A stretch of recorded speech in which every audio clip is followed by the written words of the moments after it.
This day and time. What happened today, years ago?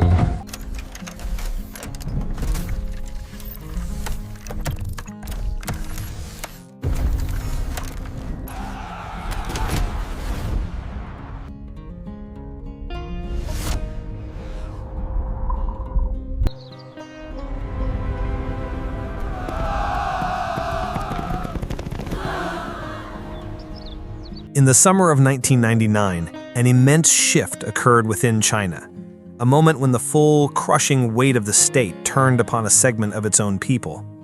It was July, and the target was a spiritual movement known as Falun Gong. My own journey into understanding this period began with a simple question: what exactly happened, and why did it escalate into something so widespread and severe?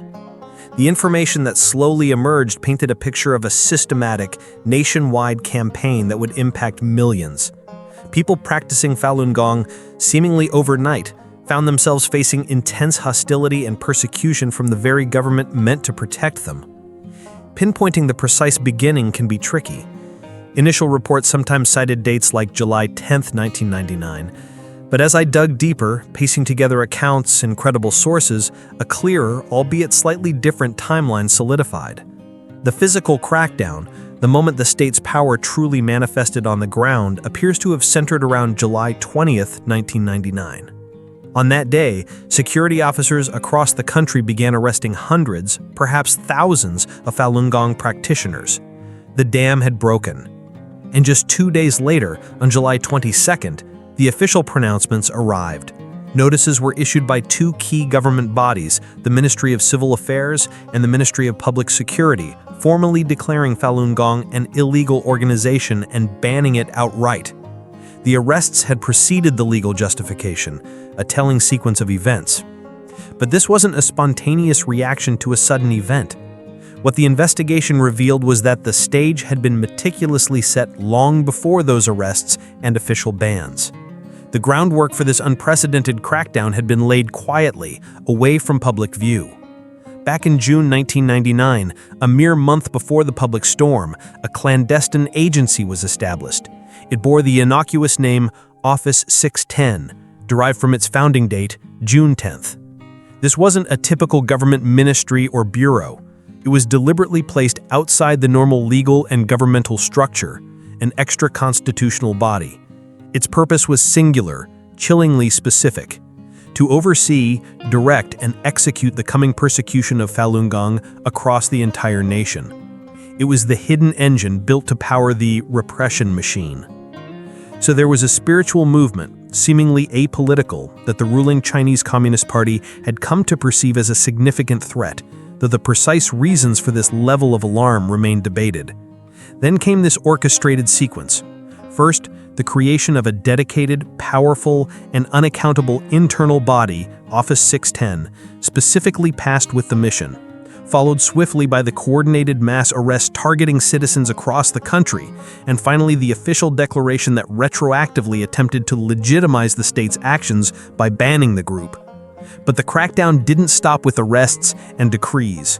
It rapidly spiraled into a multifaceted, relentless campaign designed not just to suppress, but to eradicate. Imagine a wave, but instead of water, it's state power, crashing down from every angle. There was the relentless, all-consuming wave of propaganda, flooding state media, news channels, and public spaces, painting a distorted and negative picture of Falun Gong, demonizing its practitioners and twisting its teachings. This wasn't just criticism, it was a systematic effort to turn public opinion against the movement and justify the harsh measures. Alongside the propaganda came something even more insidious: mandatory thought reform programs. These were often conducted in detention centers, forced labor camps, or even brainwashing classes specifically set up for this purpose.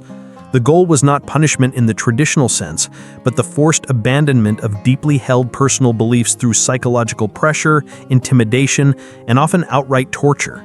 Individuals were compelled to denounce their faith, write confessions, and express loyalty to the party. And then there was the sheer brutality of the extra-legal measures.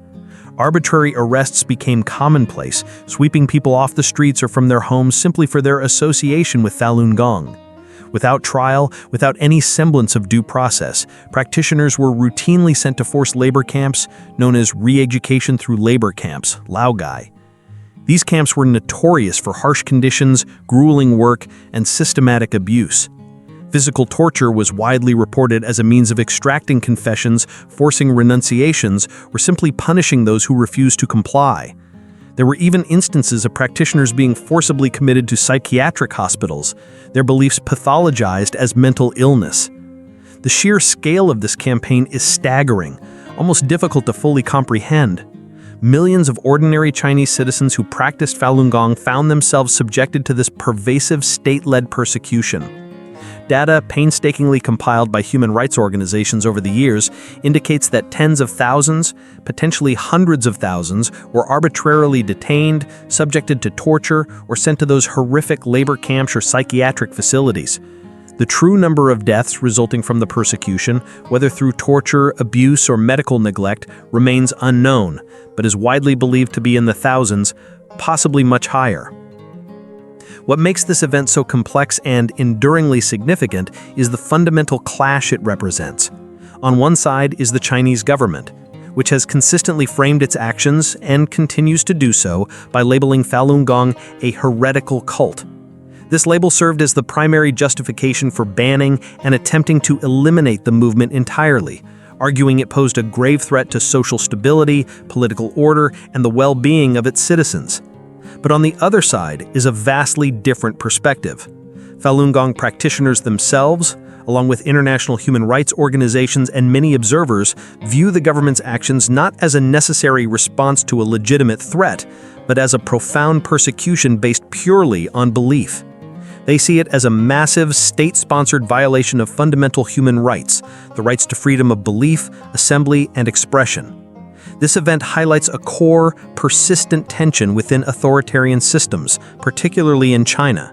The state's deep-seated intolerance for any independent civil society group, any organized body or belief system that exists outside of its direct control and influence. It demonstrates an absolute willingness to deploy the full extent of its power, legal, extra-legal, propagandistic, and physical, to crush perceived threats to its authority and ideological dominance. It serves as a stark, undeniable illustration of an ongoing conflict between a powerful state obsessed with maintaining absolute control and a large segment of its own population simply seeking the freedom to think, believe, and associate independently. Thanks for watching. Like, subscribe, and ring that bell for more history daily.